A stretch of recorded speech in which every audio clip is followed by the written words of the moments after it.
During my darkest moment, after losing my job, my girlfriend said she needed space, but I later discovered she was secretly living with her coworker who had been comforting her. My family insisted I just move on quietly, but when the betrayal went viral, everyone suddenly wanted to take my side again. I didn't just lose my job that day, I lost the person I thought would stand by me. Hours after I carried a box of my belongings out of the office, my girlfriend told me she needed space. I thought she meant time to process, but later I realized she was already slipping into someone else's arms. The coworker she claimed was comforting her had become her escape. And while I sat in silence, she was building a new life behind my back. The moment at the office still plays in my mind. My manager barely looked me in the eye when he said, "We're letting you go." His words were clipped, rehearsed, like he'd said them 100 times before. I stared at the desk, waiting for something more. An explanation, a chance, anything. But all I got was a thin envelope and a hollow pat on the shoulder. Carrying that box through the hallway felt like walking through a tunnel that had no end. When I got home, I expected comfort. Instead, I found distance. She sat on the couch, scrolling through her phone, barely glancing up when I told her. "I lost my job," I said, my voice heavy. She paused, then sighed. "Maybe we need some space." I thought she was overwhelmed. I thought she needed time. But when she stood up and began packing a bag, my chest tightened. "Space. Now?" I asked, my voice cracking. She didn't argue. She didn't cry. She just folded her clothes neatly, zipped her bag and walked out. The silence that followed was unbearable. I lay awake at night, staring at the ceiling, my phone glowing beside me with unanswered texts. I typed messages, short, desperate ones like, "Are you okay?" or "Please talk to me," but they sat there unread. My family told me to be strong, their voices firm but detached. "You'll find another job," they said. "Don't dwell on it." But their words felt empty, like advice given just to end the conversation. Loneliness became my shadow. I wandered through the park one afternoon, watching couples laugh together, holding hands, sharing ice cream. Their joy felt like a cruel reminder of what I had lost. At the grocery store, I overheard two former coworkers talking about promotions, their voices filled with excitement. I turned away quickly, my chest tightening. Life was moving forward for everyone else while mine had stalled. Small incidents deepened the despair. A bill arrived in the mail and I realized I didn't have the paycheck to cover it. A friend invited me out, but I couldn't bring myself to face the questions. Even the sound of my phone buzzing made me anxious, knowing it wasn't her. Then suspicion crept in. It started with her social media post. She wasn't silent, she was active, smiling in photos, tagging places she had never mentioned to me. One picture showed her at a restaurant, sitting across from someone whose face was cropped out. Another post had her laughing in a group, but my eyes kept returning to one man, the coworker I had never trusted. I remembered the way she used to talk about him. "He's just a friend," she'd say, brushing off my unease. But now her captions hinted at comfort, at companionship. "Grateful for people who understand," one post read. The words stung. I wasn't the one she was grateful for. I tried asking her directly. I called, my voice shaking. "Are you with him?" Silence. Then a sigh. "You're imagining things." But her avoidance spoke louder than her words. She dodged questions, changed topics, and when I pressed harder, she grew distant. My gut told me the truth long before I had proof. One evening, I scrolled through her profile again, my heart pounding.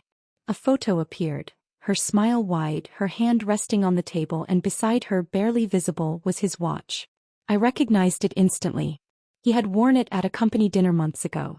That detail, small but undeniable, confirmed what I feared.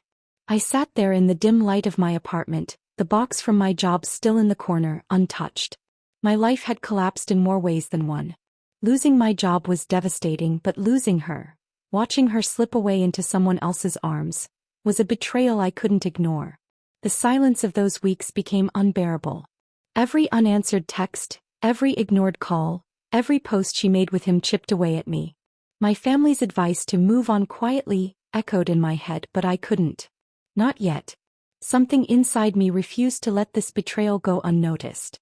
And that was when the distance between us stopped feeling like space. It felt like a wall.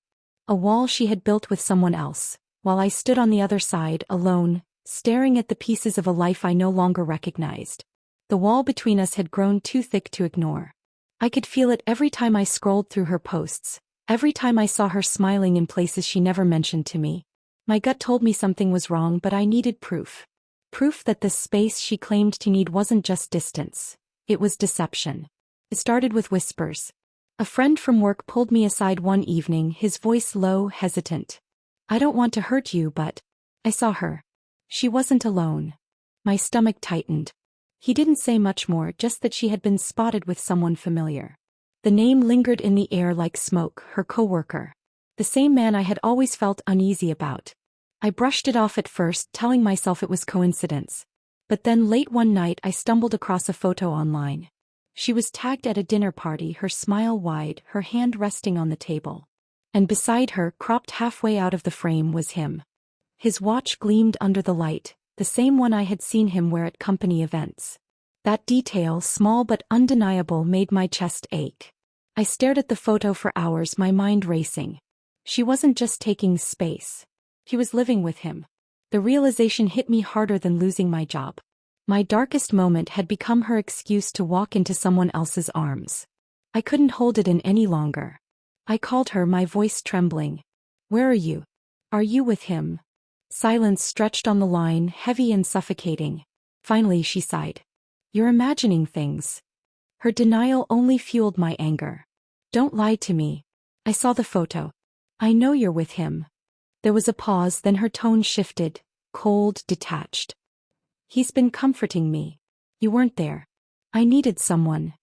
The words cut deeper than any blade. Comforting her? While I was drowning in despair, she had found solace in another man's arms. My voice cracked. "I lost everything and you chose him?" She didn't answer.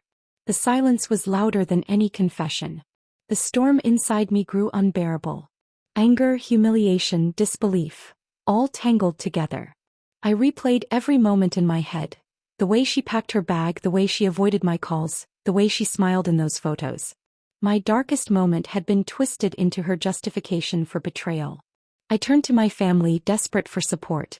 Sitting at the dinner table, I told them everything. The whispers, the photo, her admission. My mother sighed, her eyes tired. "You need to move on quietly. Don't make things worse." My father nodded, his tone firm. "She's gone. Let it go." Their words felt like abandonment. I wasn't asking them to fix it. I just wanted them to stand with me, to acknowledge the pain. Instead, they urged silence, as if speaking the truth would shame us all. I walked out of that dinner feeling more alone than ever. Betrayed by her, dismissed by them. The weight pressed down on me, heavy and suffocating. But then everything changed. The betrayal didn't stay hidden. It spread. A mutual friend posted a photo from a weekend trip. There she was again, laughing beside him, their closeness undeniable. Comments flooded in. Questions, whispers, speculation. Screenshots circulated, and soon the story traveled faster than I could control. Strangers began to weigh in. Some expressed sympathy, others outrage. "How could she do that?" one comment read. "He lost his job and she ran off with a coworker?" Another said, "She didn't need space. She needed someone else." The truth I had carried alone was suddenly public. And with it came a strange mix of relief and humiliation. Relief that I wasn't crazy, that people saw what I had seen. Humiliation that my private pain had become gossip, shared and dissected by people who barely knew me. I remember walking into a cafe one morning, the air thick with whispers. A woman at the counter glanced at me, then leaned toward her friend. "That's him. The one she left." My chest tightened, but I held my head high. If the betrayal was going to be public, then so was my resilience. The turning point wasn't just the exposure. It was the shift in perception. People who had doubted me, who had told me to stay quiet, suddenly wanted to take my side. Friends reached out, offering support. Relatives who had dismissed me called, their voices softer now, apologetic. But the damage was already done. I had carried the truth alone, endured the silence, faced the betrayal without anyone beside me. And now, when the world finally saw it, I realized something important. I didn't need their validation. I had already survived the worst. The betrayal had gone viral, yes. But more than that, it had forced everyone to see what I had endured. And in that exposure I found strength. Not in their sympathy, but in my own refusal to be silenced. The whispers that once haunted me had turned into a chorus. Everywhere I went, people seemed to know. The betrayal wasn't just mine anymore. It had spilled into the public and suddenly everyone had an opinion. Friends who had doubted me before began reaching out, their voices softer now, their words filled with regret. "I should have believed you," one messaged late at night. Another called saying, "I thought you were exaggerating but I see it now." "I'm sorry." Relatives who had once told me to stay quiet, to move on without making noise, suddenly wanted to take my side. My aunt, who had scolded me for dwelling on the pain, showed up at my door with homemade food, her eyes full of guilt. "We didn't realize how bad it was," she said, her voice trembling. My cousin, who had laughed off my suspicions months earlier, now sent me long texts about loyalty and betrayal, as if trying to erase the silence that had once hurt me most. But while my circle shifted, hers collapsed. The woman I had loved, the one who claimed she needed space, now found herself surrounded by cold stares. At her workplace, whispers followed her down the hall.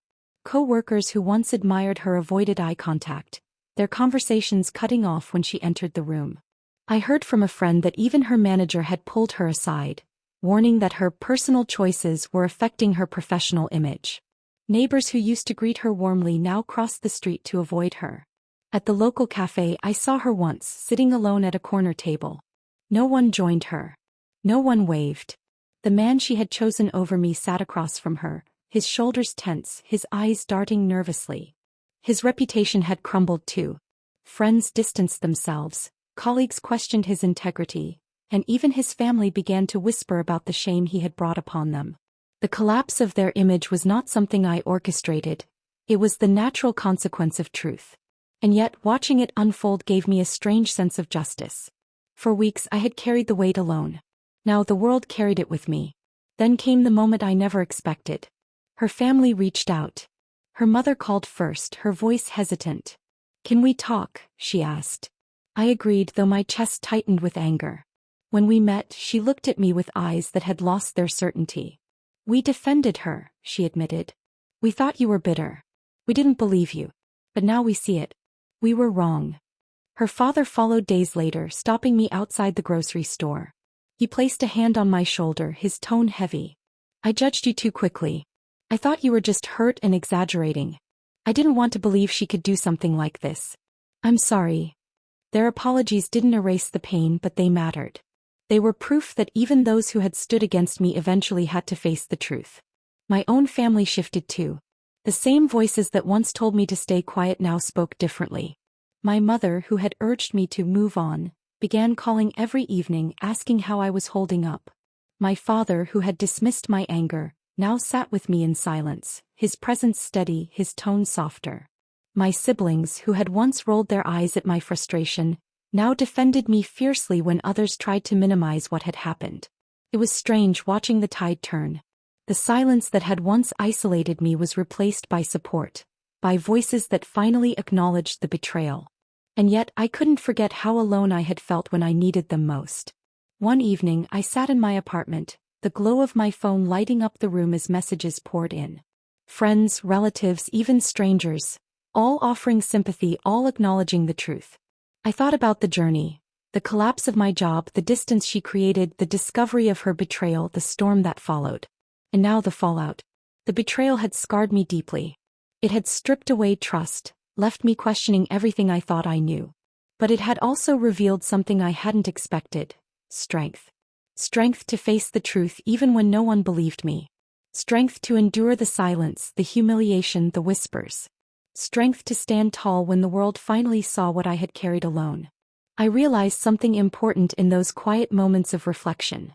Silence in the face of lies only protects the guilty. My family's advice to move on quietly had been wrong. If I had stayed silent, the truth would have remained buried, and the betrayal would have continued unchecked. Speaking out, even when it hurt, even when it exposed me, was the only way forward. The lesson was clear. Betrayal may break you, but truth rebuilds you. And when the truth rises, it doesn't just expose the guilty.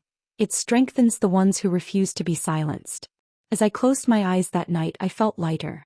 The scars remained, but they no longer defined me. The collapse had been painful, the discovery brutal, the fallout messy. But through it all, I had found resilience. And that resilience was mine to keep, long after the whispers faded and the world moved on.